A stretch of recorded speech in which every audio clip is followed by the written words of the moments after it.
Thanks for staying up later. As you can plainly see, Burt Reynolds is here. They made you change your clothes. Yeah. You walked in. They said you were dressed in a jacket and tie. I put on a tie. I come out. They said I looked a little loud, so I dressed down. Yeah, I toned it down. This is kind of understated. This is understated for me. You see what I mean? But I'm not a guy that has to put on anything bright to get your attention. What are you working on now? Seriously, as long as you're here, stay. Well, I'm next door doing the Flip Wilson show. That's right. You know, that's one great thing about working out here in California, in Burbank. Is while we do our show, Flip is working, or Bob Hope, or Ronan Martin are down, or the Red Foxes across the hall. Yeah. And there are a lot of people around the building all the time. In New York, we didn't have that. I'd see Gabe Pressman once a week. That's Gabe Pressman. You see, doesn't mean anything out here. No. They're laughing in New York now, though. Oh. I read an interesting quote of yours. You said that being on talk shows not only helped your career. I mean, there was a period of time when you were the top of the A-list for a talk show guest, be it Merv Griffin or especially Johnny Carson. You say that like I'm not anymore. You're still on the A-list, but perhaps Charles you're Nelson not. Riley then me now? Yeah, and Phyllis Newman, if Charles Nelson Riley isn't available. Oh, yeah, oh boy, you're not kidding. Anyway, perhaps I could have put that more kindly, but nonetheless, your point was that it actually made you a better actor. Not only increased your marquee, but made you a better actor to appear on talk shows. It's very true, it did. How? Because you... One of the most difficult things in the world for an actor to believe is that by being natural, by being yourself, by being... it's a great profession as long as nobody catches you at it, which is absolutely true, that you're not interesting enough as yourself. And if you can go on a talk show and be yourself, I mean really be yourself, and not, because, you know, most of the time, before I actually did the Tonight Show, no one had ever really gone on a show and bum-rapped their own movie. You know, that was just, nobody did that. And I did, because it was very easy, because it was all crap, you know? How can you can't make chicken salad out of it, you know?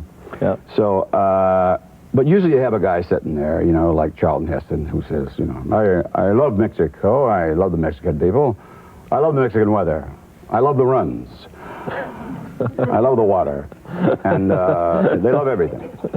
And so I just said, he asked me about a movie I did, and I said, it's the worst piece of shit you've ever seen in your life.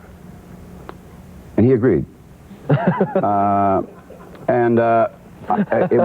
was kind of like a change, and it was me. I was in Nebraska the other week. I was raised in Nebraska. Did you know that? Well, that's why I'm here, because I was passing by the adult bookstore, and up in the window, I thought you ought to have this. So I'm afraid to look at that. Little something here for...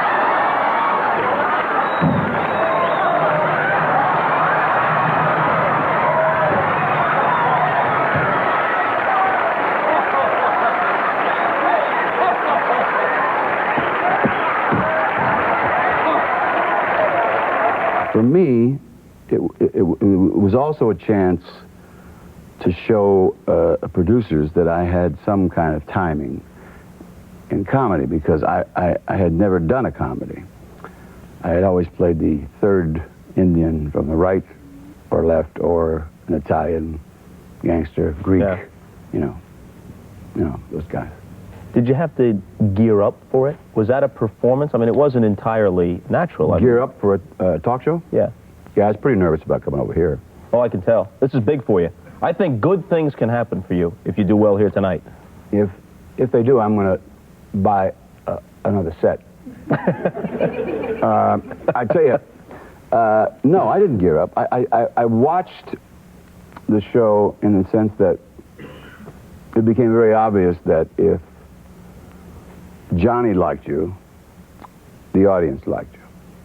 If Johnny thought you were funny, you were funny. If Johnny didn't like you, I didn't like you, or the audience didn't like you. And that is true. I mean, you're just a conduit to the person. And I'm also, I like Carson. I mean, I didn't know him, but I liked him.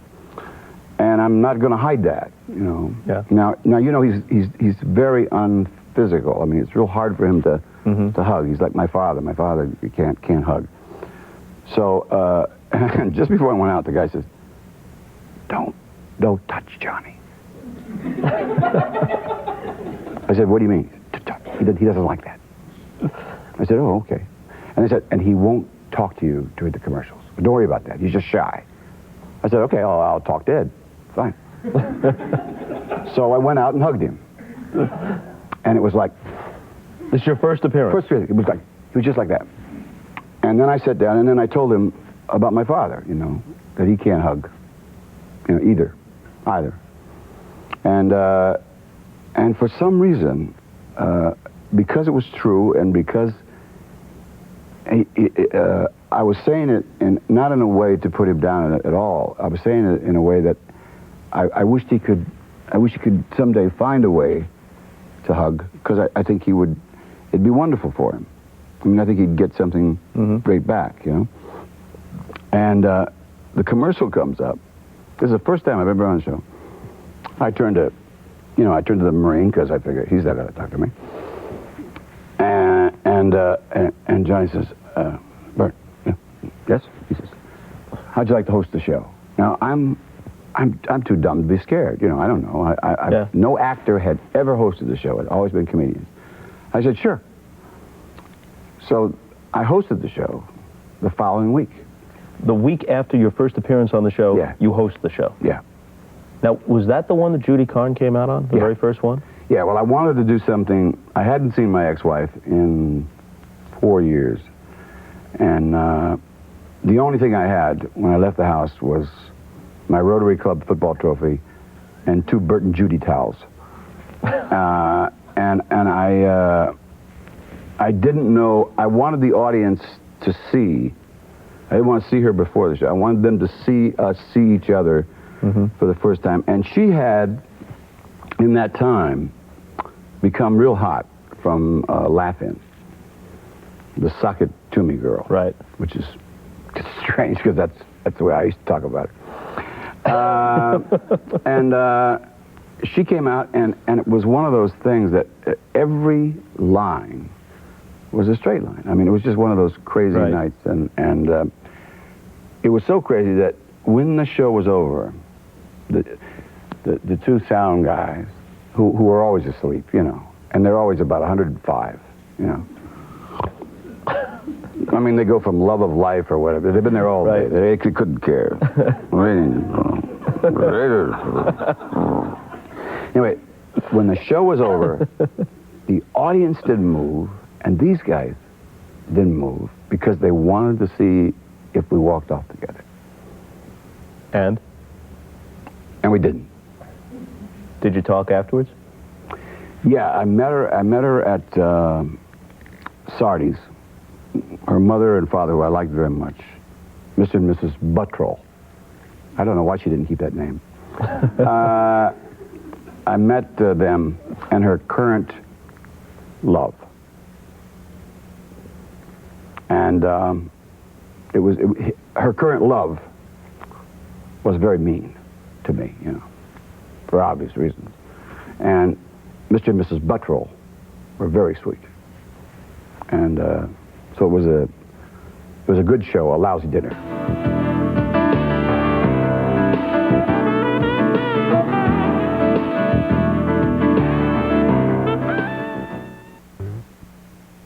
Because the Carson appearances were so memorable, people aren't aware that really the first talk show, national talk show you did was Griffin, right? True. And he actually helped you out. He had you on like for a week straight or something, didn't he? Well, actually, that's how I got on the Carson show, was Johnny saw me on the Griffin show. And the reason he saw me on the Griffin show was I did the Griffin show, and it was such a shock to Merv that I was semi-humorous. Of course, I was on with Hugh O'Brien. And he had me on every night for 2 weeks. Interesting booking strategy. I thought so. And I said, give me some more of those guys. Some night, I don't know which one, Carson saw me and said, get him to come to New York. Also, which is really bizarre, Deliverance, which changed my career, life, everything, I got from The Tonight Show. Because John Borman, being a Southerner, and I had read Deliverance, and it was, of course, an incredibly controversial book. Of course, now when you see it on television cut, it just looks like four guys going camping, you know. But trust me, it was a very controversial picture, and still is very, very powerful. And it was originally cast with Marlon Brando in the part that I played, Jimmy Stewart, and Henry Fonda, and somebody else. And they all decided that they were a little too old. They should have been on a cruise ship by that time. Well, not some boat shooting the rapids. Actually, they were probably younger than I am now, but it wouldn't have been wise for them to go down that river because it was unbelievable. But anyway, I get a call to go in and read for Borman. The director. Yeah, John Borman. So I walk in, and he says,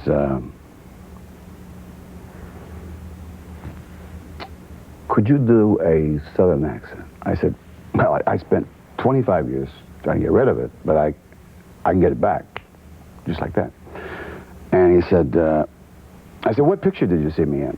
Navajo Joe or Operation CIA? You know.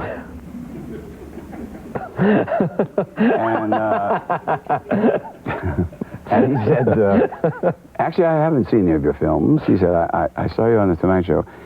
And this is about a man who is in total control of 3 other men. So, and I saw you in total control of 3 people. So I said, oh, okay. We talked a lot in Georgia, and you do have some rather interesting opinions on things, and I'd like to kind of throw them out and listen to them. You're going to give me a hard time? No, I'm not going to give you a hard time. I think they're very good. Hello, I've lost the ball again. First of all, I started in summer stock, then I went from there.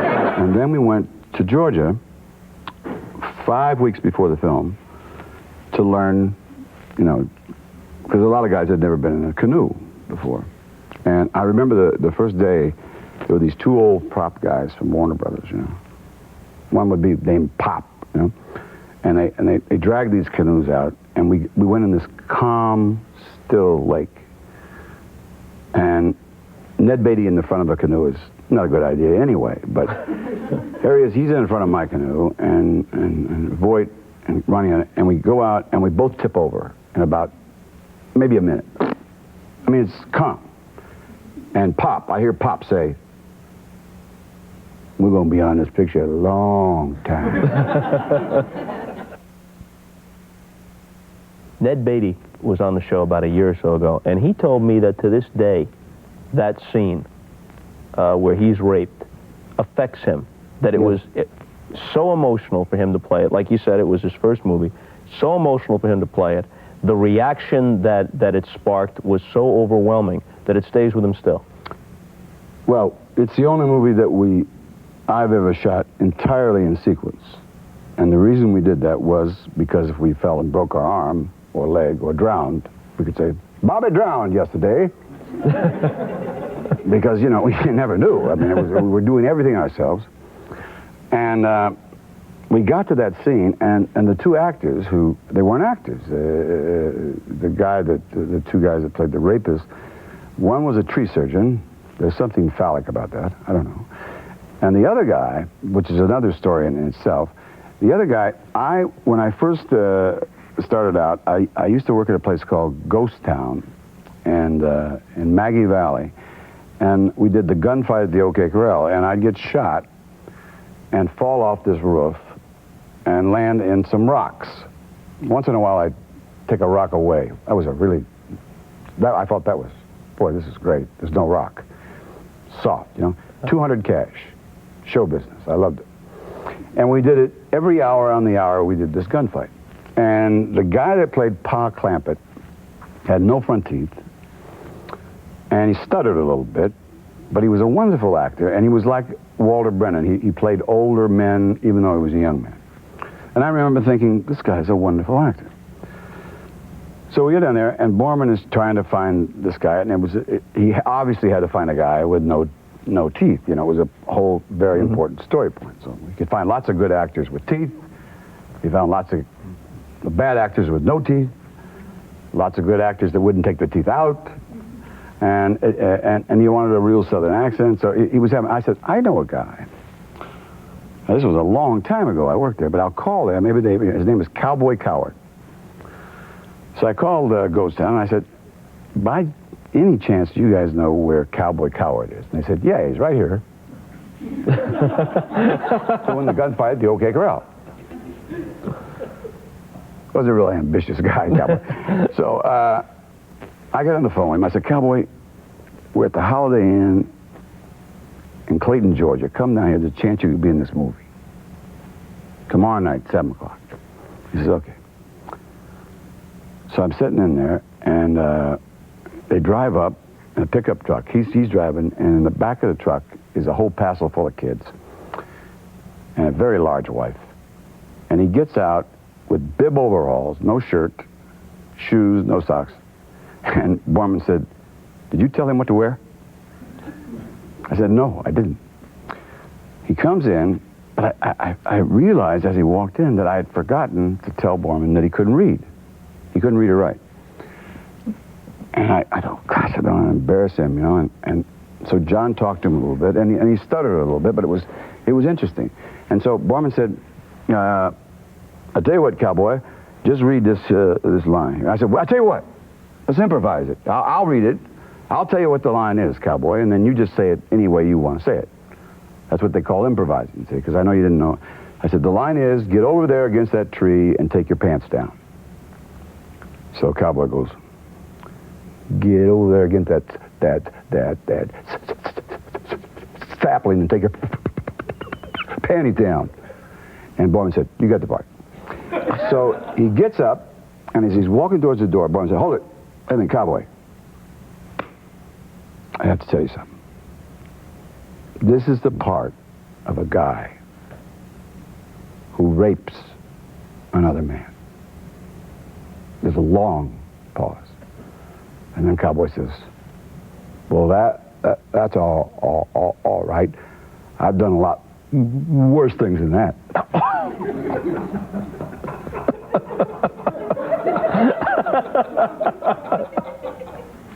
Now, we get ready to do the scene. And again, this is something I've never seen before or since. 5 cameras. We did it one time. And because you couldn't get Ned to do it the second time. And guys, I actually saw cameramen look away. It was that powerful. All that dialogue, that squeal, piggy, piggy, you know, it was all, that wasn't written. And Bill was going to get Ned. There's no doubt about it. And I couldn't stand it any longer. I was off camera, and I ran in and grabbed him. And I had him in a chokehold and pulled him off. And then I got up in Borman's face. I was really mad. I said, what the hell's the matter with you? Why didn't you cut? And he said, I was waiting for you to run in. Because I wanted to take the scene as far as I could take it till the audience couldn't stand it any longer. And I knew at that moment you would run in. And that's when I was going to cut. And that's what he did. Later on, if you ever see the film, there's a scene where he's laying across a tree, and I've shot him, and Ned comes up, and we're talking, and all of a sudden Ned dives on him and starts pounding him. Mm-hmm. That was not in the script. Ned was angry. So we became not just good friends. I mean, Ned and I have done 7 pictures together. I mean, I truly love him. And I bought a piece of property there. I have a house right above where we shot that, because I fell in love with the people. And I said, Ned, you know, I know this bothers you. It still drives you crazy. You should go there. We'll go down a river. It'll be cathartic. Get out of here. He said, you think so? I said, yeah.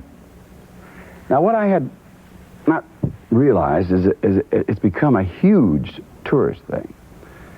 And every hour on the hour, there's like 7 or 8, rubber rafts full of people with guides going, and right over there is where John Boyd claimed that the...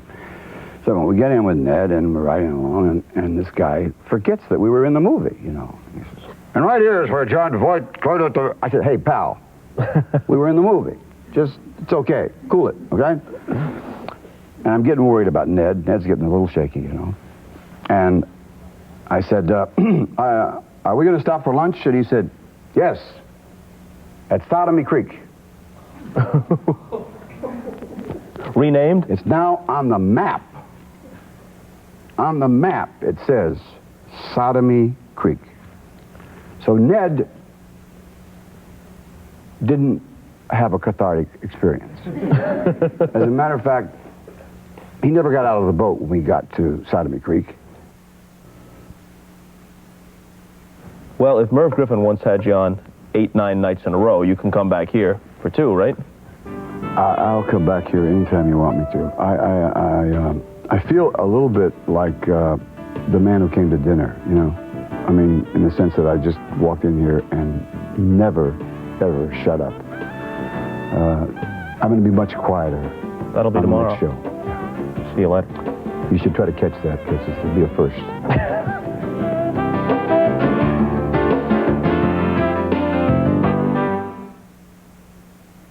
Thanks for staying up later. As promised, Burt Reynolds is back. No heavy-handed analysis here, just... Same coat. Same coat. Same for me, too. So Yeah. we're on equal terms. Yeah. And let's just get some stories. When you... Make up a story. When you were recruited to Florida State, I guess people don't realize how good a ball player you were. You could have gone about 20, 25 different places to play football, right? Well, I was what they call a blue-chip high school football. I was first-team All-State fullback. But in Florida, where at that time we only had 2 sports, football and spring football. Right. That was, and as you know, if you follow football at all, and I know you do, if you can recruit out of Florida, you can recruit a national championship. You're a good football player, obviously, at Florida State, but eventually your career is cut short by an injury. You wind up in at least 2 well-known sports movies, Semi-Tough and The Longest Yard. And it was important to you, I guess, that people saw that you could legitimately do those football scenes. And I think Ray Nitschke, the legendary linebacker of the Packers, said this guy's a real ball player, not an actor impersonating a ball player. Well, he eventually said that. I mean, every single play, Nitschke would hit me so hard that the little ear hole I'd be looking out of, And I kept saying to him, Ray, this is a movie. And he went, huh? What? You put a helmet on Ray, he thought he was in the Super Bowl, And one time my little legs got away from him and I ran about 20 yards and I was walking back to the huddle. He tackled me.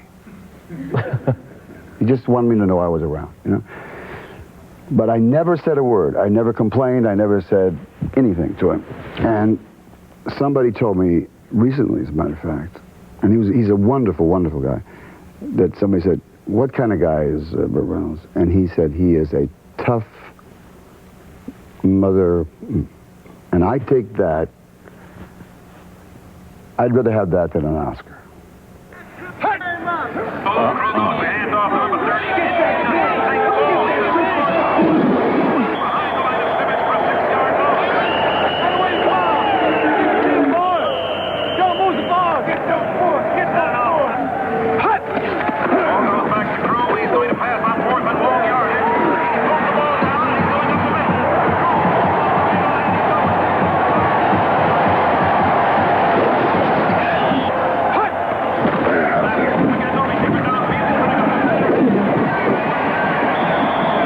Who directed The Longest Yard?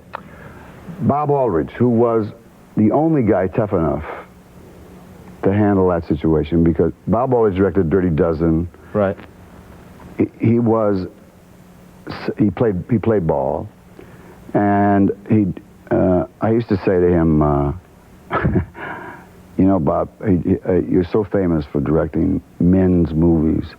How did you get caught up doing Whatever Happened to Baby Jane with Betty Davis and Joan Crawford? He said, same thing. I mean, these were two strong ladies. Betty Davis ended up being one of my closest friends. And I took her to a party. Well, I was supposed to take her to a party at Bob Aldrich's house the day that Crawford died. And I called her up, and she said, you go ahead, I'll meet you there. And that afternoon, Miss Crawford passed away. Well, as you may or may not know, they hated each other. You know? Yeah, that's what I've heard. So I'm at the party. There's like 100 people there, and I was way at the other end, and I'm talking to a guy. I think it was whoever wrote Sex in the Cinema and Playboy, whoever that guy was. And she came in, and it was like the party, you know, of the Red Sea. I mean, and people just flew out of the way. She was only this big, but people just flew. And she always used to make a beeline right for me. And she got me and she went, well, the bitch died today. And I said, Betty, I don't think you know, this is Walter Greenspan. He writes Sex for the Cinema in Playboy magazine. She went, oh. But she was always on time.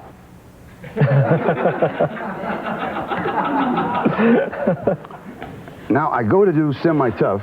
I'm 41 years old now, with Chris Christopherson. Right. I'm getting so much tape on me that the Mummy, in the Mummy movie, didn't have this much tape. I'm Johnson & Johnson. I'm everywhere. I got everything taped. I now know. See, I know the rule now. You don't say you ever played. So Christopherson says to me, Burt, you know what I think? No, what do you think, Chris? Guy's a Rhodes Scholar. He says, I think you and I are in the greatest shape of any 41-year-old actors in the world. I said, what is your point? And he said, I believe we can play with these boys. I said, are you out of your mind? Are you crazy? We go out there, if any of them ask you if you played football, you say, no, I was a drama major. Don't say you ever played. Trust me on this. We go out on the field. The defense is the Dallas Cowboy defense that had just gone to the Super Bowl the year before. Too Tall Jones, Hollywood Henderson, they're all there, right? They all run over, because you know how friendly they are when they're not playing. Right. Hi, Bob. Hi, Burt. How you doing, boy? Good to see you. Hi, Hollywood. How you doing, guys? Good to see you. And they all said, you were all state, weren't you? I said, nah, I never played the game. I was a drama major. It was all crap. That's all BS. It was just made up. I never played the game. So they go over to Christoph and they say, you played college football, did you? And I hear Christoph say, yeah, I played at Cal Poly. Played a receiver both ways, offense and defense. I was going to play pro ball, but I got a Rhodes Scholarship. God. So we line up for the first play. We're in the huddle. Joe Cap is playing the quarterback. He says, sweep right. On 2. Ready? Break. Come out. Down. I look up. I see 11 guys, all looking at Christopherson, going, Cal Poly. Cal Poly. Cal Poly. Joe hands me the ball, and 11 guys go, eek, and hit Christopherson. Put him on a stretcher, broke 3 ribs Really? and a wrist. Never played another down in the movie. Was doubled every play. And as he was carrying him by me, I said, you got a Rhodes Scholarship? You're an idiot. Guys like Robert Aldrich, John Borman, who directed Deliverance, Alan Pakula, whom you also worked with, there's a school of thought that says when you worked with top directors, you did really good work, but that you made other choices where you sold yourself short, and that, at least numerically, is more of the movies you made than the good ones. Is that true? No, that's not true. An actor is as good as, first of all, film is a director's medium. And you got to have the words. I don't know how good, I think of my contemporaries, De Niro is as good as it gets. I love his work. I love Joe Mantegna. I love Joe Pesci. I love all those guys. I'd like to see Joe Mantegna in Smoking the Bandit. I'd like to see what he could do with it. I'd like to see De Niro in Cannonball, too.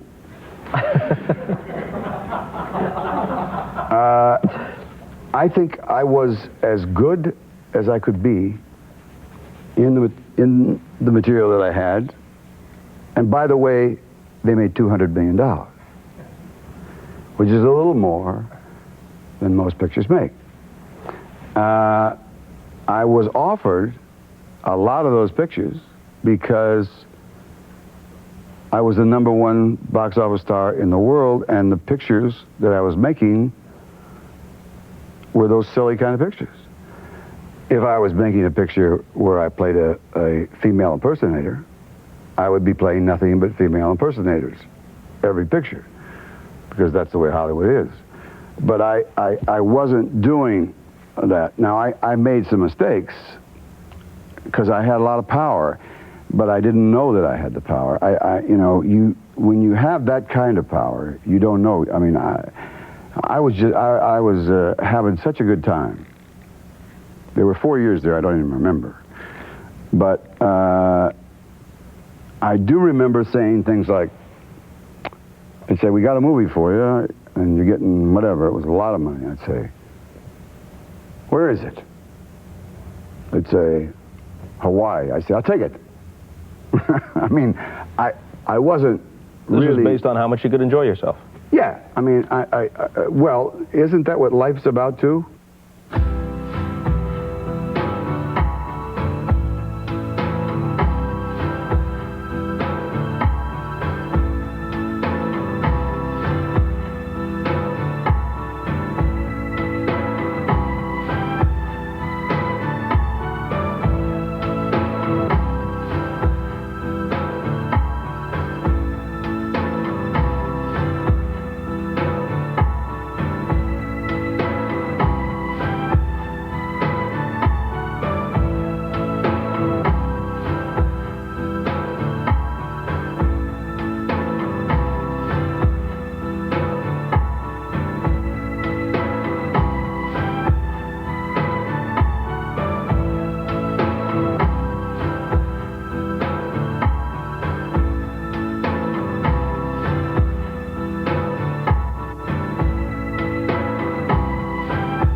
What makes Jiffy Lube American?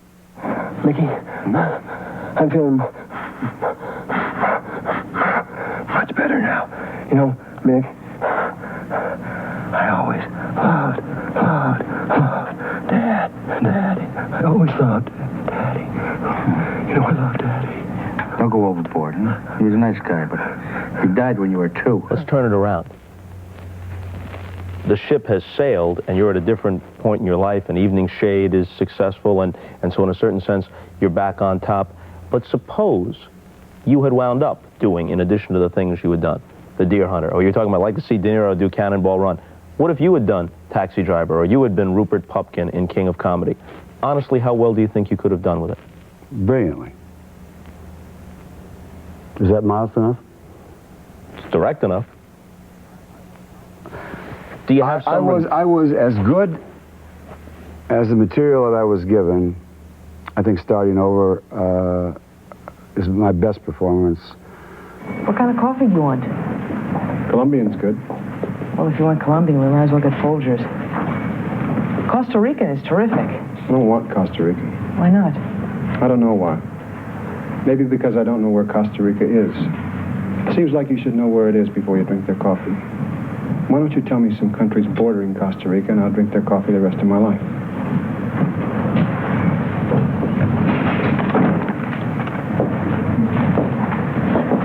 That one may have been my fault. It was Candice Bergen's first comedy, which she was nominated for an Oscar. Jill Clayburgh. And it was a story of a man who couldn't get a date. He was so shy after getting a divorce. Now, do you think that was an easy part for me to get at that point in my career? I mean, I begged. I read 17 times because that guy was who I really was. That cocky ass, womanizing jerk in those other pictures was a guy that was another suit in the closet. You know, we all have suits in the closet. I mean, you got your Tonight Show suit and your go to see your mother-in-law suit, you go to the funeral suit, you go to the kids to be the kids to speak to Kiwanis Club, and then you got your night out with a guy's suit. Well, this was me. I was painfully shy in terms of, I couldn't approach a woman in a bar and make a pass at her. I had no idea how to do that. And I had always been an athlete. I'd always been, a jock, so it wasn't something that I had to do. So if and when, and it did happen, I got a divorce, it was so painful to me because nobody in my family had ever been divorced. It was 36 years before I got married again. So I knew this guy. I really knew this guy well. So I was as good with good material and a good director as anybody could be. And if I'd have done Taxi Driver or any of those films, I think I would have probably done things that I would have broken barriers that I've never broken as an actor. Considering where you are now and things are going really well, Evening Shade is not only a popular show, it's a very good show. And you have a number of successes, both commercial and, in some cases, critical behind you. So in the overview, things are fine. But do you have a pocket of regret that there isn't more of that kind of work in there, based on what you just said? No. No, you can't do that. That's a piece of poison that you're dropping in your gut, and you're going to eat yourself alive. You can't think about that. You got to say, I rode that horse, and he threw me. My best days are ahead. And listen, I didn't do bad. I mean, I did something nobody else will ever do again, I don't think. Because people make so many movies now. I don't think anybody will ever be number one 5 years in a row. I also was in the top 10 13 years in a row, which nobody ever was. Duke was number one more than 5 times. Clint was number one more than 5 times, but not in a row. So I don't think that'll happen again. The other thing is, my work now is, my priorities now are not based upon, number one in my life is my family and God and this country. As corny as that may sound to some jaded asses out there, it used to be Siskel and Ebert. So my priorities are right now where they should be. My work, I produce the show. I direct every other show. I write a lot of the shows. And I think it's the best half-hour situation comedy on television. So did you guys figure out what the problem was with last night's game? Yeah, we accidentally let the other team come on the field. Honey, I'm sure it's going to get much better. Yeah, that's what Lincoln said after the first act of the play. We got to wrap up here, and so maybe you'll come back some other time. We can talk about Spencer Tracy and Cary Grant in the early days of your career, and Gunsmoke and that kind of stuff. Those are the guys that, those are movie stars. I'm not a movie star. I never, ever thought I was. I still don't. I'm a blue-collar guy. I'll go home with anybody and have spaghetti. Spencer Tracy was a movie star. But one last question, and this is old ground, so I'm only interested in your reaction to it, not the particulars. You were ill for a while, and then weird rumors flew around, AIDS and this, that, and the other stuff, and that had to be hurtful. Turned out to be untrue, but it had to be hurtful. No one can build up armor that thick that they're not affected by that. Yeah. How did you bounce back from it? You have to have somewhere to put that, that hate, that anger, because if you don't, it'll tear you to pieces. I had a whole lot of friends leave, so you save a lot of money in Christmas cards, and you find out right away people you never, ever, ever expected to be friends that come every day or call. And it was then that I decided to get married, because this blonde lady who people think was Miss Minnesota and actually went to the Guthrie Theater and graduated from Minnesota, stuck with me. And my anger, I took it and used it as fuel. In other words, if somebody says to me, you can't do this, I can do it better than when somebody says, I can do it. If you say to me, oh, he could jump up and, but if you say to me, there's no way now, Burt, at your age, you could. You told me that, I go through that lamp. So I took what was negative and turned it into a positive. I took the fact that I was finished, washed up, it's over for him, and shoved it up their nose. Is the anger completely gone? Obviously not.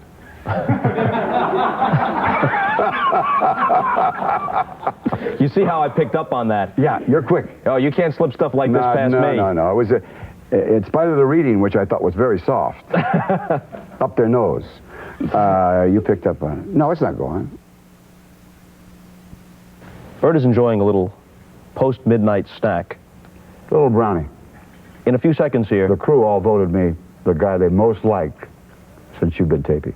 Oh, is that right? Yeah. I didn't realize that a straw poll And they brought me this brownie. Thanks a lot, guys. And pass out the watches, will you, Scott? Yeah, go ahead. Cop and a Half? Yeah. This new movie? We got like 15 seconds. What is this movie? Well, I have a movie coming out called Cop and a Half. It's kind of like Home Alone meets Dirty Harry. I want you to drive him around for 8 hours. I can't. I don't get along with kids. I don't like them. They don't like me. I have nothing in common. I can't have any fun with a kid. You take a kid to a bar. He has one drink. He falls off the cliff. You don't have to get up to impress me. I think there's a whole new audience for me, 11 years old. And it's tested right through the roof, so if it makes a lot of money, who knows, I could be hot again. And you'll tell me all these Spencer Tracy and Cary Grant stories and everything when you come back next time. Any time you want, but we could do that tonight anyway. No, we can't. I mean, see you not on the later. See you later.